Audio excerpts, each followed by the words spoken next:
Namaste and Jai Sri Krishna to all my brothers and sisters and universal family members.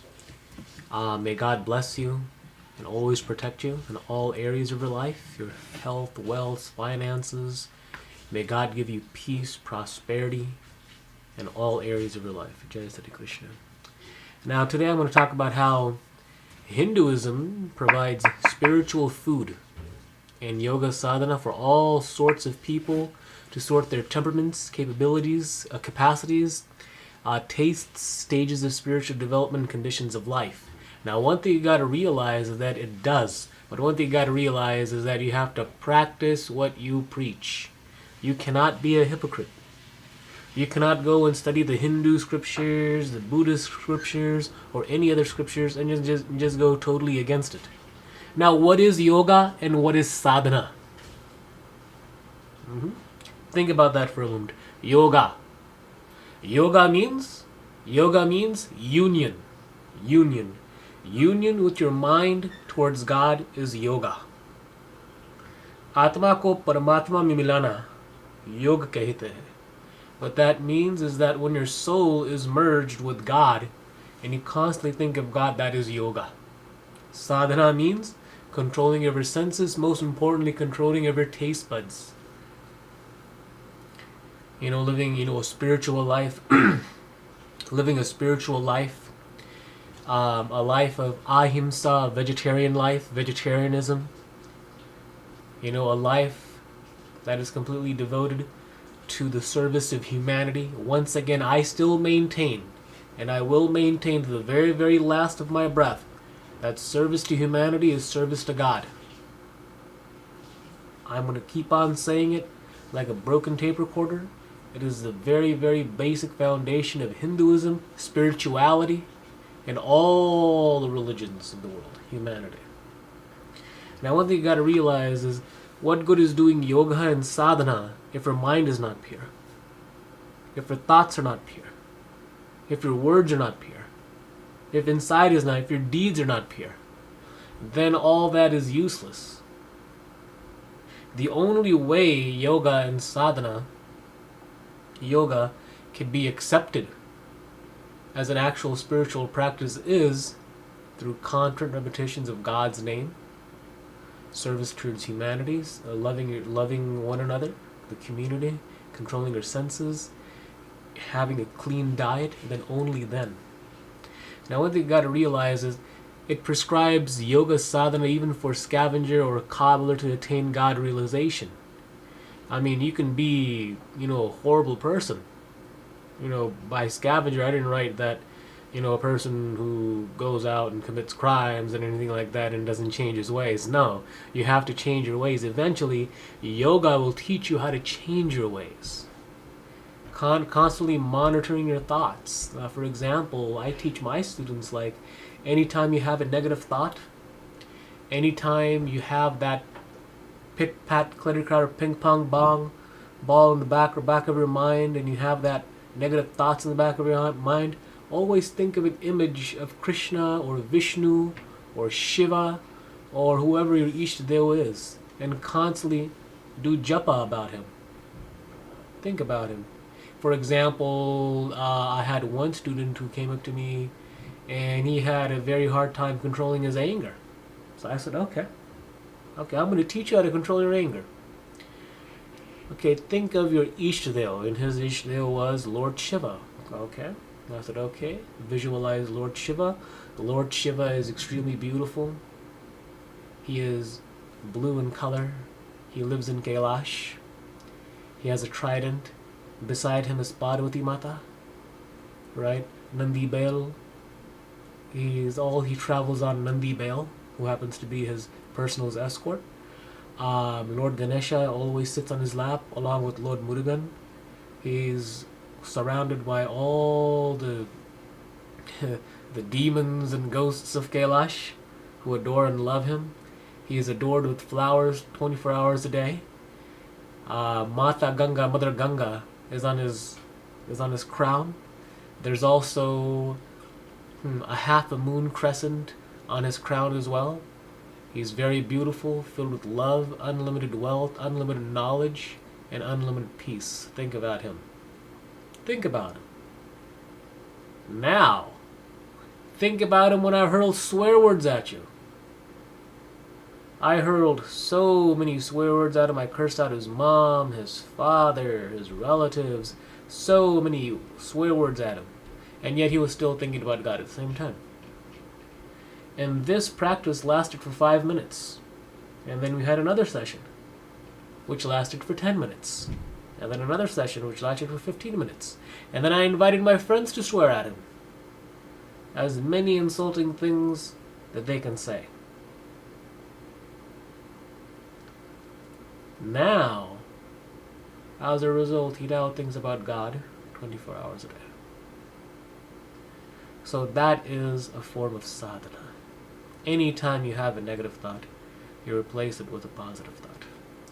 Now, there is a movie out there called The Secret.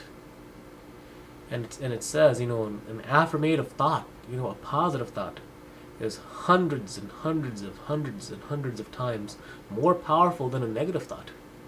I mean, we Hindus teach the same exact thing. Yad bhavam tad bhavati. Yad bhavam tad bhavati. As it is in the inside, so it'll be on the outside. That is one of the sayings from the Vedas. And one thing about doing this ordinary avocation in this world, Hindu yoga and Vedanta teachers lay great stress on self-restraint, tapas, renunciation, and practical sadhana, which is the best calculated to control the mind and the senses and unfold a divinity of self-realization. Know that ye are gods. Why would Jesus Christ waste his breath and say that ye are gods? Why would Jesus Christ waste his breath and say, I and the Father are one? Why would Jesus Christ himself waste his breath and say the kingdom of heaven is within you? Please wake up and realize that all the religions are one, and one is all the religions.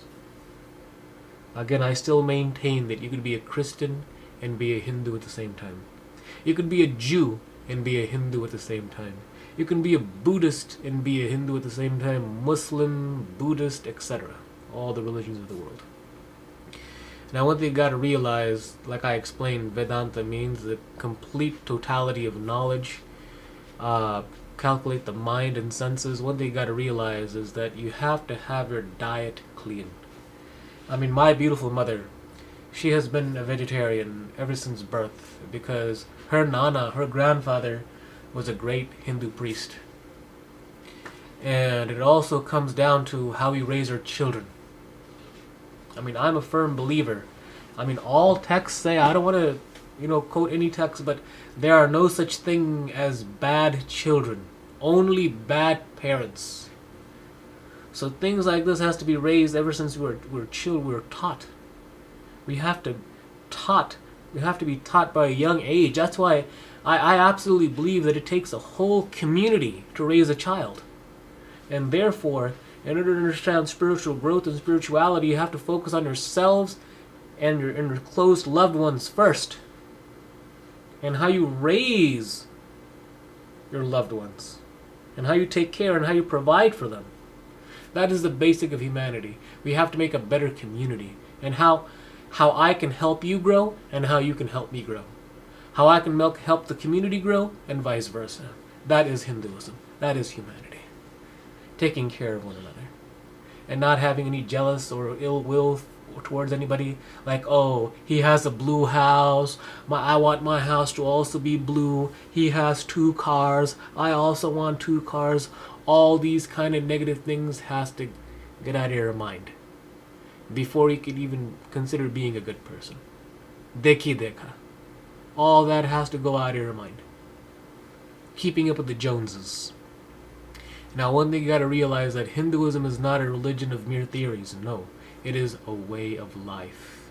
Your thoughts, words, and deeds. That is Hinduism. That is Islam. That is Christianity. That is humanity. Your thoughts, words, and deeds have to be pure. It is eminently practical, as I said before in my notes. In no religion you will find such a variety of practical yoga practiced. and such sublime unique philosophy expounded. Again, it is very true. Yoga, again, is union of mind to God, soul to God. And how that happens is through sadhana. And what is sadhana? Sadhana is controlling of the senses, controlling of the mind, living a pure life. Your thoughts, words, and deeds have to be pure. And again, I still maintain that no amount of yoga, Kriya Yoga, can burn karma. It is just an exercise that removes toxins from the body. Again, what does remove karma is purushartha. Purushartha. Like, what can you do for the soul? What can you do for the community? And what can you do for the upliftment of humanity? How can I help you grow? And vice versa. That is purushartha. That is the reason why India is the only glorious land of sages, rishis, yogis, sannyasis, and saints who still preach this day. And many of them, traveled overseas in America. And once again, I am not a yogi. I am not, a sannyasi or a great rishi or a seer. I am just your everyday, Brahmin priest. I'm just a priest in the Hindu faith. I perform rituals, pujas, yagyas, weddings, funerals. I'm just a regular priest, purohit in a temple. Please comment. Please comment. I would love to maybe be a saint in my next lifetime, if God allows, if God is so kind. But in this is all that I can offer. May God bless you. I'd like to end my comment here, my blog here. May God bless you in all areas of your life, in your health, wealth. May God give you prosperity. May Mother Lakshmi and Lord Vishnu shine their lights upon you. May Lord Shiva always protect you. May Brahma always guide you. May you always stay in the feet of God. And one thing you got to realize, please comment, subscribe. There's in the description box, there is my email address, supremlordkrishna@yahoo.com. Please subscribe. Ask me as many questions as you want. Comment, ask questions. And one thing you got to realize, please do not, ask me anything controversial or any controversial issues like, abortion or affirmative action or, women's rights or, same-sex marriage, or what do you think about marijuana, legalizing marijuana, or what are your thoughts on the death penalty? What are your thoughts on, illegal immigration? Anything that is controversial, please keep your limits, that is, germane to Hinduism, how to control your minds, yoga, studying of the Hindu scriptures, anything that has to do with, please subscribe. Om Shanti, Om Shanti, Om Shanti. May God bless you in all areas of your life.